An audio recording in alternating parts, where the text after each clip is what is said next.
പൂർവ്വജന്മാർജിത ശത്രുക്കളും ഉണ്ട് നമുക്ക്. അതാണ് ചില ആൾക്കാർക്ക് നമ്മളെ കാണുമ്പോൾ ചില സമയത്ത് ഒരു ബന്ധവും ഇല്ല, നമ്മൾ ഒരിക്കലും കണ്ടിട്ടില്ലാത്ത ആളാണെങ്കിലും നമ്മൾ വളർന്നു വരാൻ അവർ സമ്മതിക്കില്ല.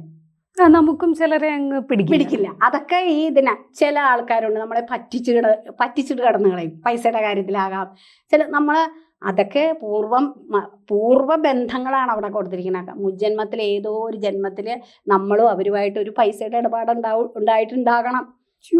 അപ്പൊ ആ ഇടപാടിലാണ് ഈ ജന്മത്ത് വന്നിട്ട് നമ്മളിങ്ങനെ ചെയ്യുന്നത്. ചില ആളുകളുടെ ഗ്രഹത്തിലേക്ക് എടുക്കുന്ന സമയത്ത് നമുക്ക് കൃത്യമായിട്ട് അറിയാം. ഭാര്യ ഭർത്ത ബന്ധങ്ങളിലൊക്കെ വരുമ്പോഴത്തേക്ക് നമുക്ക് മനസ്സിലാവും ഇത് മുജ്ജന്മത്തിൽ ഈ സ്ത്രീ ഇങ്ങനെയൊക്കെ കാര്യങ്ങൾ ചെയ്തിട്ടുണ്ട്, അതുകൊണ്ടാണ് ഇപ്പൊ ഈ അയാളെ ഇങ്ങനെയൊക്കെ അനുഭവിക്കൂ എന്ന് പറഞ്ഞിട്ടാണ്. നീ അങ്ങനെയൊക്കെ ചെയ്തിട്ടുണ്ടല്ലേ മോളെ, അപ്പൊ തീർച്ചയായിട്ടും നീ അതിന്റെ കടം വീട്ടണ്ടേ.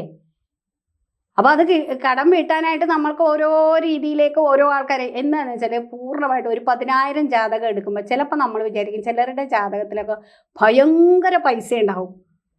ശുക്രനങ്ങ് കത്തിക്കേളി നിൽക്കുന്ന ജാതകങ്ങളുണ്ട്, അവർക്ക് നല്ല പൈസ ഉണ്ടാവും, പക്ഷെ ഒരു സ്വസ്ഥതയും ഉണ്ടാവില്ല അവർക്ക്. മനസ്സിലായ? നമ്മൾ സമാധാനം ഉണ്ടാവും, നമുക്ക് ചിലപ്പോൾ പൈസ ഉണ്ടാകാതെ വരുള്ളൂ, അല്ലെങ്കിൽ വേറെ എന്തെങ്കിലും കുറവായിരിക്കും. ചിലർക്ക് എല്ലാം ഉണ്ടാവും, പഠിപ്പുണ്ടാകും, ജോലി ഉണ്ടാകും, പൈസ ഉണ്ടാകും, വീട്ടിൽ നല്ല ഇതായിരിക്കും, പക്ഷെ കല്യാണം നടക്കാത്തവരുണ്ട്. നമ്മൾ അത്ഭുതപ്പെട്ടു പോകും. ചിലർ പറയും മോളുടെ കല്യാണം നടന്നിട്ടില്ല, കാരണം അവൾക്ക് നല്ല വിദ്യാഭ്യാസമുണ്ട്, സൗന്ദര്യമുള്ള കുട്ടിയായിരിക്കും, അതുപോലെ തന്നെ പാരമ്പര്യമായിട്ട് നല്ല ഫാമിലി ആയിരിക്കും, ഒന്നിനും ഒരു കുറവുണ്ടാവില്ല, പക്ഷെ കല്യാണം നടക്കില്ല. അപ്പോൾ അതെന്താണ് അങ്ങനെ വരുന്നത് പഴയ കട.